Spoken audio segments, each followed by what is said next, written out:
Welcome, everyone. It's my pleasure to talk today about pruning trees and ornamentals. But more than that, how many of you feel like this cartoon when you think of pruning?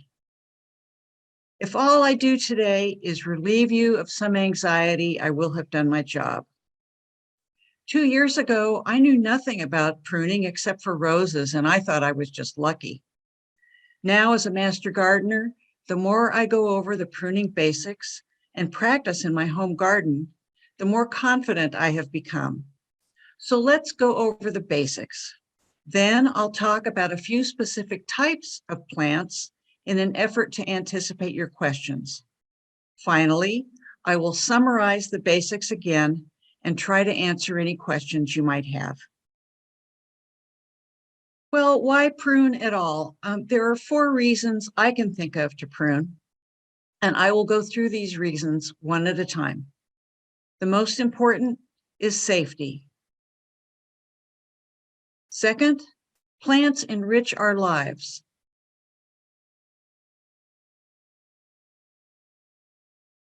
And you have to ask yourself, are the flowers or fruit of this plant important to me? Finally, is the appearance of this plant important to me? Most new gardeners are very timid about pruning, including me. I think the biggest mistake you can make is not to prune, especially trees, because if neglected over the years, they get very big, often dangerous, and can be expensive to fix if you need a certified arborist. Most of us need to have a more relaxed attitude toward pruning. It's unlikely you will kill your plant. You may end up with a shape you don't like, or you may have to wait a year for fruit or flowers if you make a big mistake. Patience is the key, as is having some fun. The first reason to prune is safety. I think you can look at 3 of these photos and see what is unsafe. Here's a branch over a house. Here's a shrub blocking a sidewalk. And if you see this power line situation, call the power company. Don't remove these branches yourself. This one may be less obvious. These are called codominant branches, 2 or more branches that grow upward from a single point of origin. As shown in this illustration, this narrow V shape between the branches is weak because the union is made up mostly of bark, not wood, and limbs in this configuration tend to snap off. Bark is not strong enough to hold branches together. I will explain what a branch collar and a bark branch ridge are a little later. The second reason to prune is for the enrichment that healthy plants bring us. A slightly more cynical view is that plants were doing just fine before we were on the planet, and now, somewhat sadly, they are here to serve us. I think this photo makes that clear. Good airflow helps prevent pests and disease, and creating space around the branches prevents them from injuring each other. The space also helps sunshine get to all the branches, which for most plants is critical for the foliage, fruit, and flower development that we want. Third, some plants grow too vigorously, especially if we over-fertilize them, and you don't want the weight of a branch to bend and snap. Sometimes this includes removing fruit. Fourth, branches get old, they get diseased and damaged, and are a burden for the plant. Pruning these off will help maintain plant health and beauty and keep us from getting injured. Are the flowers or fruit on this plant important to me? Most of us want to prune to regulate fruit and flower bearing and to make harvest easier and fruit tastier. In my experience, there is no comparison in taste between a homegrown and a store-bought fruit. And we love flowers for so many reasons, but I'm preaching to the choir.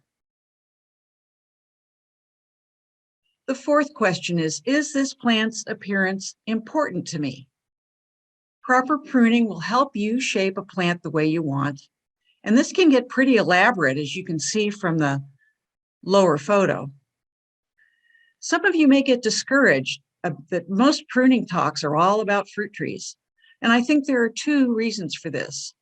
One is the tremendous commercial value of fruit trees. So that's where the research and emphasis has been, and it spills over into home gardening. Trees of all kinds are a big investment for everybody, and their mistreatment has significant consequences. The second reason is that I think if you can learn how to prune a fruit tree, you can learn how to prune any plant. This is really important because this is how you reduce your stress. Keep a record. Research your plant. Take photos. This may seem like trouble at first, but taking photos and researching has never been easier. You can do it all with a smartphone. Make file folders for your plants to stay organized. If you feel nervous about deciding what is old wood and what is new wood, you can label the branches with plant ties and a Sharpie. I will explain the importance of old wood and new wood later in the talk. You can take notes electronically, although I prefer a paper journal so I don't get garden soil and mud all over my phone. Again, this is how you reduce the fear factor. Do some research, make a plan, keep a record. Research includes checking the weather. The resources that are available now are terrific. And there is no shame in looking things up and keeping notes and photos or in tagging your branches. This is a diagram of a tree, but the information on this slide applies to any plant. You can prune anytime to get rid of dead, diseased, damaged, or what I call deranged branches. People usually talk about the 3 Ds, dead, diseased, and damaged, but I like to add deranged. Anything that just looks wrong, like crossing branches, competing branches, downgoing branches. Downgoing branches lose vigor and are not productive.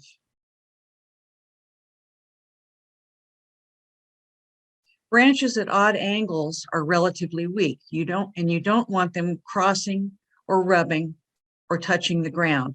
They can damage each other and make entry points for disease, and branches touching the ground also pick up disease. Don't overdo it the first time with deranged branches. You don't want to overstress the plant by taking too much off. You can remove about 1/3 of it at a time if it's healthy. In addition, you want to get rid of water sprouts and root suckers. And the next slide will explain what these are.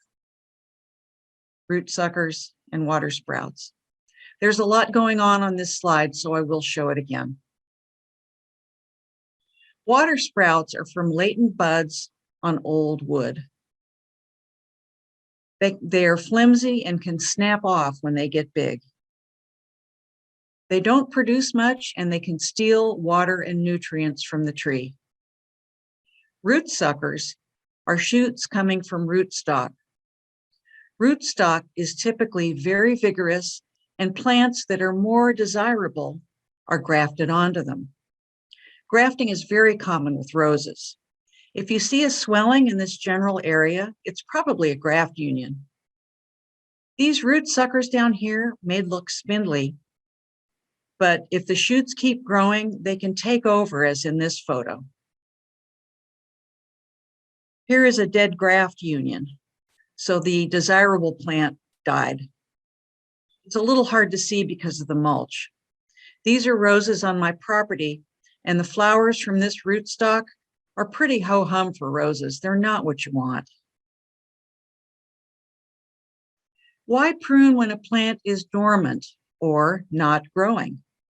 Well, the structure is visible because the plant isn't making any, if it's deciduous or loses its leaves when it goes dormant, the structure is visible. And the plant is not busy making leaves and flowers, so it's less stressful for the plant to prune during dormancy. and the root nutrients and energy will end up being directed to the buds you leave. Remember, dormancy is not necessarily in winter, such as this buckeye tree, which is a California native. It goes dormant in the summer, which is how it copes with the long, dry summers. Well, what about pruning during growing season? Yes, you can slow down overly vigorous plants by taking away the leaves. You'll reduce the size of the plants because taking away the leaves deprives the plant of an energy source. Early summer is the time to prune for most trees. Look for and prune especially vigorous upright shoots, such as water sprouts. And you want to open the canopy to sun and light if you didn't prune enough during dormancy. You also want to unload heavy branches. You may have to sacrifice some young fruit. If the branch is in danger of being overloaded, such as this apricot branch here, prune off some fruit when it's small, about 3/4 of an inch in diameter. Usually this is in April to May, depending on the fruit. And be mindful of nesting birds. Ideally, you would wait until the chicks in the nests have fledged before removing a branch with a nest. This includes in clearing brush because that's where quail and other birds and some other birds nest. A good rule of thumb is to remove 1/3 of a growing plant at most because you don't want to overdo it. You can stress the plant, and if you take too much off, you can also end up with sunburned fruit and new growth. To repeat, here are 2 take-home messages. Prune during dormant season to reduce plant size, and prune during growing season to reduce plant size, and prune during dormant season to shape and invigorate. So pruning during growing season will reduce plant size, and pruning during dormant season will help shape and invigorate your plant. Well, when should you not prune? When the leaves are dropping, the energy is going into the roots from the leaves and the stems, and you want to avoid a late flush. What's a late flush? You may stimulate some new growth if you prune when leaves are starting to drop. And this growth is called a late flush, and the tender shoots could freeze during the coming winter, which will stress the plant. You don't want to prune when the leaves are first growing, because then the energy is coming out of the roots and going to the buds and shoots. Do not undertake major structural pruning during the growing season, except for dead wood. Such cuts could stress the plant when it's busy trying to grow. And when should you not prune? Because you should call a certified arborist. Well, if a branch diameter is over 4 inches, you should call an arborist. If you're experienced with a saw and the branch is low-lying and not a major safety issue, perhaps you don't need an arborist, but you will have all that wood to deal with. Think twice if the branch diameter is between 2 to 4 inches. And think twice if you need a ladder. I can only speak for myself, but my coordination is not what it once was, and I've been a tree climber since I was about 5. And safety first. If your tree is touching utility lines, check with the power company before you do anything else. If the power lines are on your property, I don't necessarily know if the power company will take care of them. You may have to call a certified arborist. Well, how do you prune? Here are the types of cuts and why. Typically, when you prune, you want to encourage proper growth. These cuts in the photo are meant to encourage this lateral shoot to grow. But if you cut too high, as in this photo on the left, This stump will decay and invite pests and disease. If you cut too close to the shoot, it can damage the vascular tissue going to the shoot, which carries nutrients and water. The cut on the far right is about right. It's about 1/4 of an inch, give or take. It doesn't have to be exact. And make the cut at an angle so water does not pool on top of the cut and invite disease. There are only 2 types of cuts. Heading cuts, also called tipping and topping, and removal cuts. There are 3 variations on removal cuts, and I will explain these as we go. With a heading cut, you don't pay particular attention to where you make the cut. You just do it any old place on the branch or stem. With a removal cut, you do pay attention to where you make the cut. Here are examples of the 2 basic cuts on these diagrams. On the left, you are removing branches. You take the cut all the way down to the branch's point of origin. On the right are heading cuts. You can see why these are known as tipping and topping. This bushy, generally unproductive growth is what you end up with. Bushiness is fine for hedges and shrubs, but not for trees. There are 5 basic steps for shaping young ornamental trees.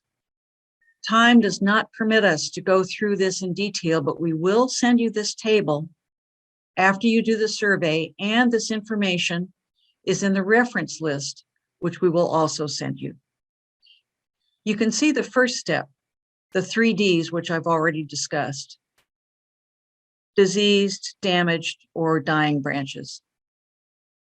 The second step is removing competing central leaders, and I will go over this. So at least with these 2 steps, it'll get you started so you can check the reference. Well, what about pruning an older tree? If you don't feel safe, don't do it. The main principle you need to know about pruning an older tree is not to cut in to the branch collar or the bark branch ridge. The branch collar is this subtle swelling just past the bark branch ridge, which is this darkened area where the branch attaches. These 2 structures contain cells and nutrients to help the cut you make heal. And let the tree heal itself. Do not put sealant over the cut. If you put sealant over the cut, it will seal bad things in, and this has been fairly well established. So I think you can see these cuts, number 1, number 2, and number 3, which I will explain on the next slide.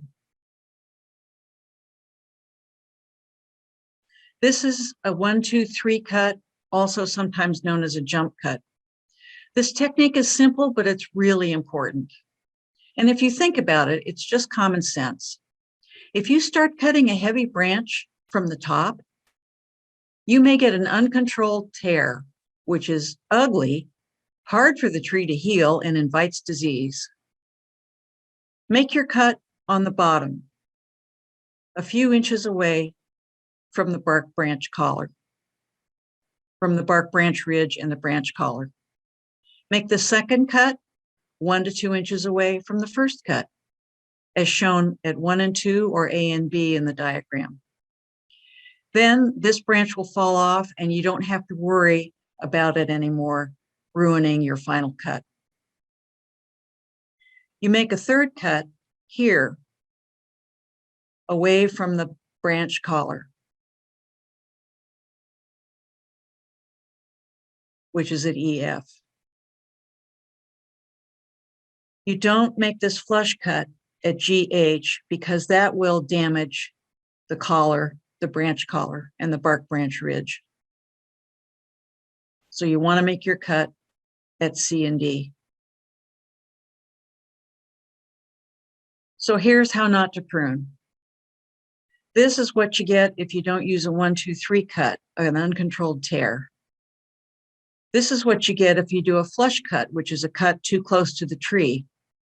It cuts into the branch collar, and as you can see, this wound is not healing. And if you leave a stump, the stump can rot because it's too far away from the branch collar to be healed. This is a birch tree on my property that somebody else pruned. This stump is rotting, and the rot has gotten into the trunk, and I'll probably lose this tree.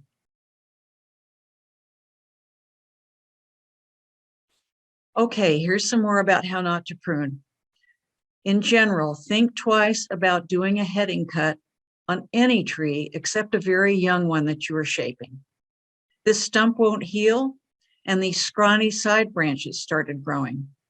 Use a reduction cut instead, or a removal cut. You want to identify the bark branch ridge and the branch collar and cut just past them using a jump cut. So your final cut will be on this red line instead, but you want to do the 1-2 cuts first. Here are some diagrams of heading cuts on trees because I really want to emphasize this. Here's a deciduous tree that's been topped.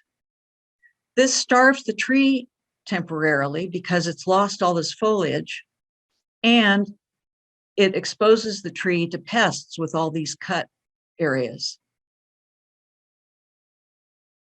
1 year later, you end up getting all these flimsy branches. You're worse off later because none of these are strong branches. 3 years later, you get even more of them. And you can see how this topped conifer looks. It's really not what you want. Heading cuts are okay for shrubs if you want that bushiness, but pruning a tree should not be like cutting hair, because hair is what you'll get. And I'm going to move to the next slide now. Well, why does this different growth happen? The different growth happens because of something called apical dominance. An apical dominance is growth of the bud at the top of a stem, and the growth of the other buds is inhibited. Where you make your cuts really matters.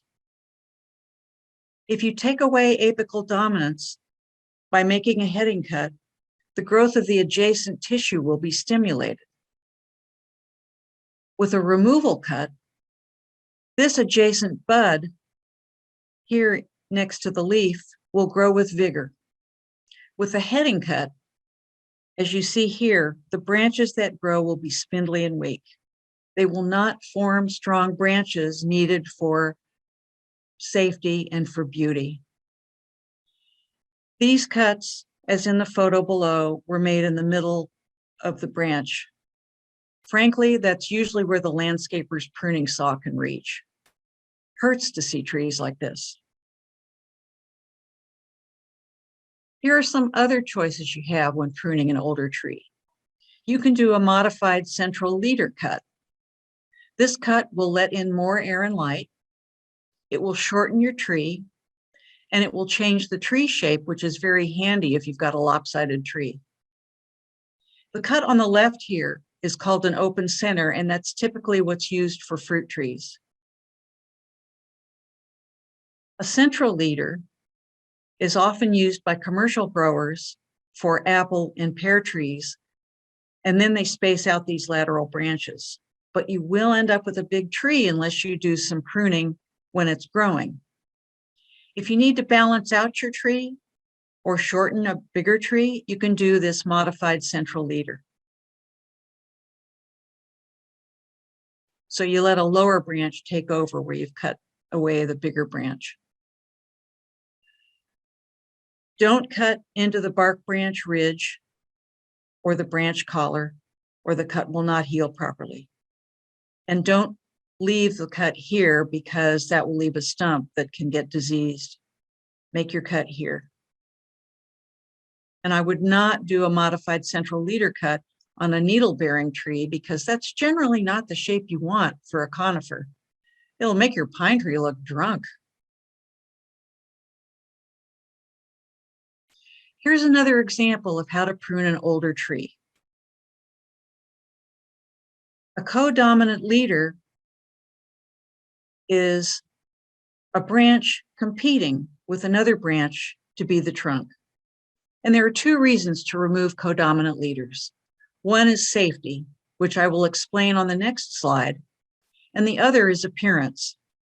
This removal often has to be done in stages by a certified arborist if the tree is big, and it may take 2 or 3 seasons to get it done so you don't stress the tree.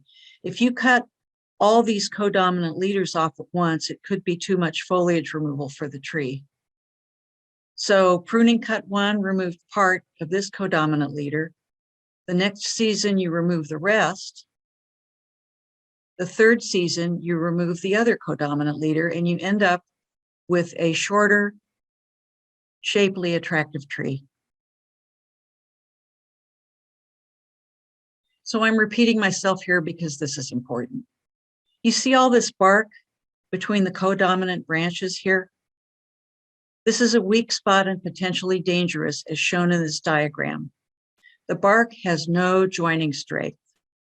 You see how little wood there is in this diagram at the point of attachment. And you know, this tree looks too big for the homeowner to tackle.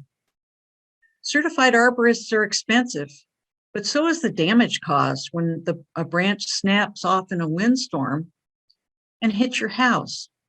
Then your dog runs away, your insurance rates go up, and your tree dies anyway.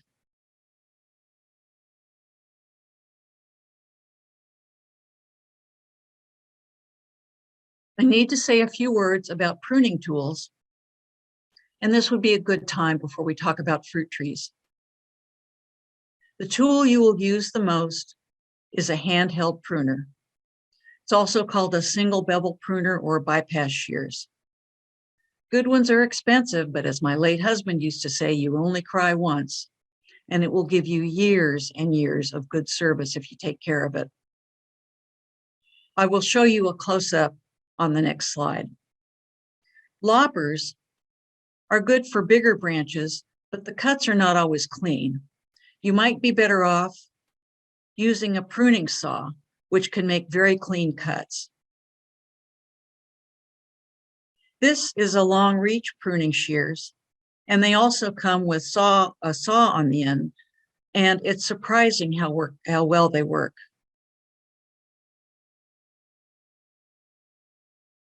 This is an anvil pruner, which is good for dead or dry branches because it's very powerful, but the jaws tend to crush the tissue, so you don't want to use it on healthy branches.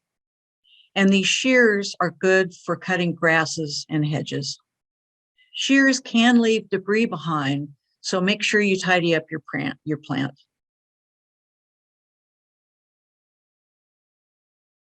Take care of your tools. Use a wire brush or steel wool for buildup. Use turpentine to clean off pitch and sap. And use alcohol or a 10% bleach solution to sanitize them. If you've pruned a diseased plant, you don't want to carry that disease on your tools to the next healthy plant.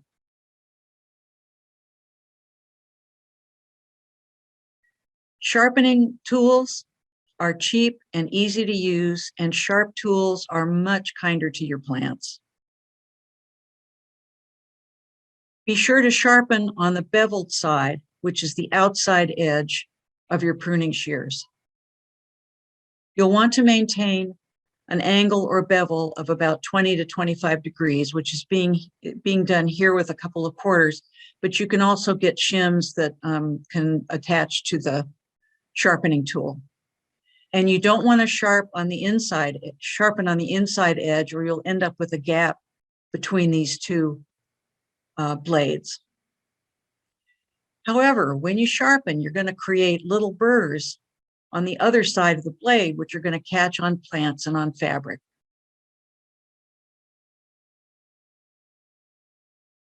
So use a sharpening stone on the flat side. Use it gently, because all you want to do is take off the burrs. Use basically any type of oil to prevent corrosion. And make sure your connecting screw is tight. That's right here. This tightens the two blades together, and if the screw is loose, the blades will not be snug and you'll get a messy cut. Just ask my roses.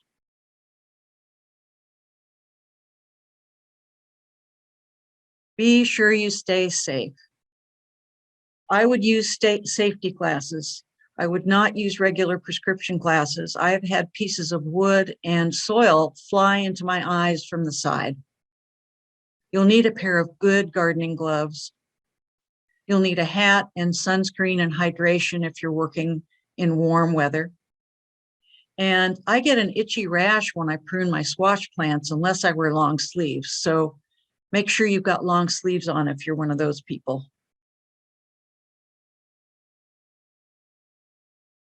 Okay, how to prune and shape a young fruit tree. Be sure to plant it with the graft above the ground. Then prune it to a knee-high whip at most. This is a special case of a heading cut, and it's essential if you want to have a small, manageable tree, typically a fruit tree. You will want to stimulate these lower branches because your tree is just getting started and the fruit will be easier to reach when it does start fruiting. This is one of the rare times you will do a heading cut on a tree, and it's the hardest cut you'll ever make. A good nursery will often do this for you. I didn't have the courage to do this the first year I planted my fruit trees, so I did it the second year, and so far that's working fine. Once your little tree gets going, and it will with proper planting and care, you will want to space the branches as shown here, 12 to 15 inches between the vertical branches. And then you'll want to space them radially, if space is permitting. If your tree is planted against a wall, you won't be able to have branches going all the way around, but just do the best you can. And you can put in branch spreaders to push the more vertical branches out to the side to about a 45 to 60 degree angle, which enhances fruit production. The idea here is to give the branches space and light. You can also weigh them down with string and stakes. The reason for this is because the lateral branches will bear lots of fruit. Well, where is the fruit going to come from?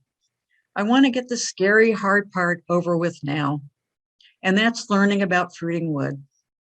As you recall, the main reason to prune is to get the fruit and flowers that we want. This will be the most complicated part of the talk, and I want to assure you that many of us master gardeners have to look up information about fruiting wood or talk to the experts among us. There are great resources to help you understand and be successful with your fruit trees. So ask yourself two questions. Will the flowers or fruit come from new wood, which is the current season's growth, or will the flowers or fruit come from old wood, which is last season's growth? You will see leaf scars and bud scars on old wood or last season growth. The new wood will emerge during the current season and it won't have these scars on it. You need to get comfortable identifying buds, vegetative shoots, bud scars, and nodes. The nodes are where the new growth will emerge. And you also need to ask yourself, will the fruit come from the tip or from the spurs? The next 3 slides are from another PowerPoint presentation, and I have the reference down here, Advanced Techniques for Small Orchards, UCANR publication, and it's from 2011. These slides are a little complicated, which is why I listed the reference. So you can go back and study them because these photos are really important. They will help you recognize and distinguish fruiting wood and fruit buds from vegetative wood and shoot buds. These are from a peach tree, and A compound bud here is fairly characteristic of stone fruit. It has one flat vegetative bud, which is going to be the leaves, and two rounded flower buds, which is where the flowers and fruit are going to come from. Here's a properly pruned peach tree branch. Then the vegetative bud and the flower buds are starting to show. And then here they are further developed. And this 1-year-old shoot will only produce fruit for the current year. These are photos from an apple tree. This is the transition from an apple spur to a blossom rosette. And they're pruned differently from stone fruits. This is a spur. You don't want to cut off this spur because it may be productive for 10 years. It starts developing into a rosette and then develops into the flowers, which is where the fruit will come from. There are 3 fruits on this slide: Asian pear, fig, and these 2 down here are from an apricot tree. The Asian pear sets fruit on spurs. Here's a fig. This is a shoot bud, and down here are the fruit buds. On the apricot, these are flower buds where the fruit will come from, and these are shoot buds.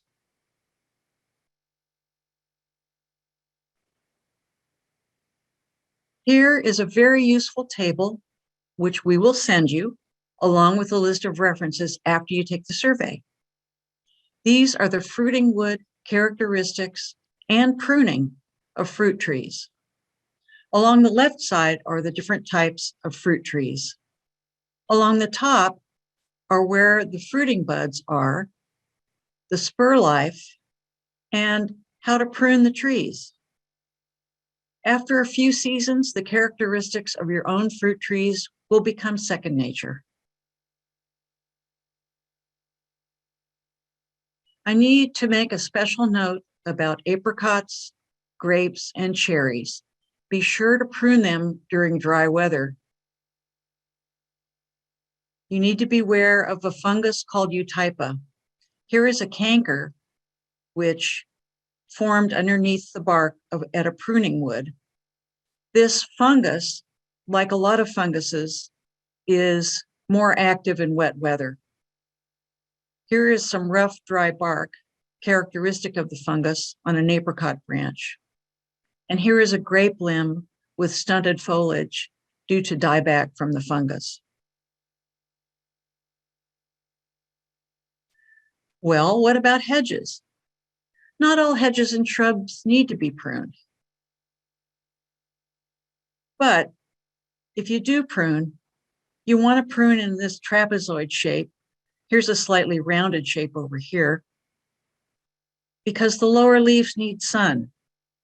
If you prune like an upside down triangle, these lower branches will get scraggly because they're not getting enough sun. Remove the oldest wood to rejuvenate your hedge, and follow basic pruning principles. Well, what about citrus? It's an evergreen, so you can prune and shape it most any time. They generally don't need a hard prune.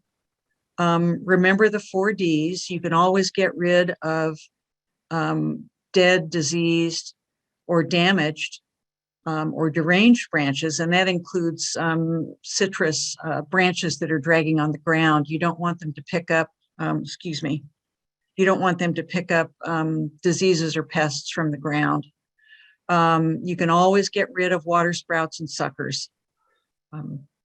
So I think in the world of pruning, I think citrus is fairly easy, and it's a pretty forgiving plant. You can grow them in a container, you can grow them as a hedge, you can espalier them. They do like nitrogen though. But the pruning, I think just sticking with the basics, if you want to keep it small, it's pretty forgiving if you do that, but I would still follow basic pruning principles. What about roses? In the spring, well, I prune mine in February because, you know, our springs tend to come kind of early and they're warm. Prune off 1/3 of the very oldest canes.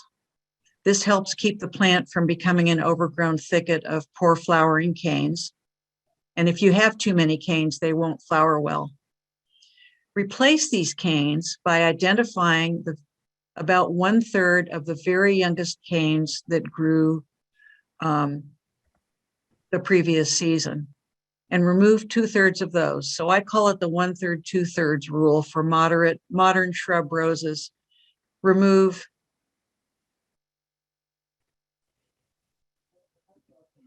one-third of the,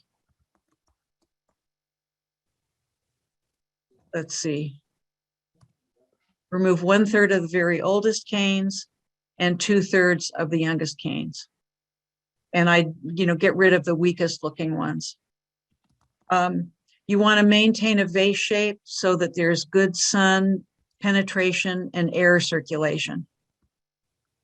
You can remove root suckers anytime, and remove spent blooms during the growing season to encourage reblooming if your variety of rose reblooms. And remember to shorten them properly, as I showed earlier with this photo. Well, what about California native plants?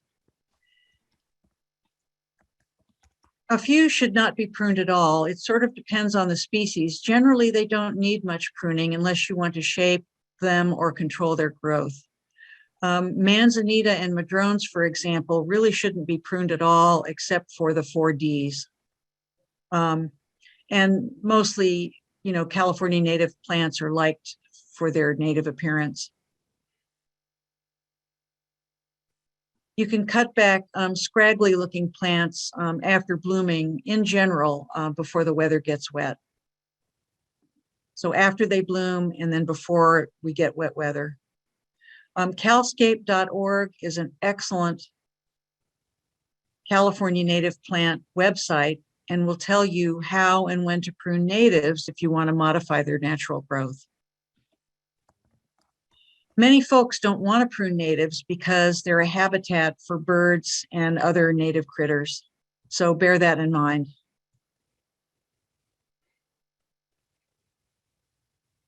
Let me review the important points before we end. These are the take-home points. Stay focused on the whole plant. Relax, plan, and research. Remember the 4Ds: dead, diseased, damaged, and deranged. Suckers and water sprouts. You can prune those anytime. There are only 2 types of cuts: header cuts and removal cuts. Prune when dormant to invigorate and shape. Prune when growing to control size, and use the 1/3 rule in general. Don't prune any more than 1/3 of the tree or the plant when it's growing. Take care of your tools and take care of yourself. And know when to call a certified arborist.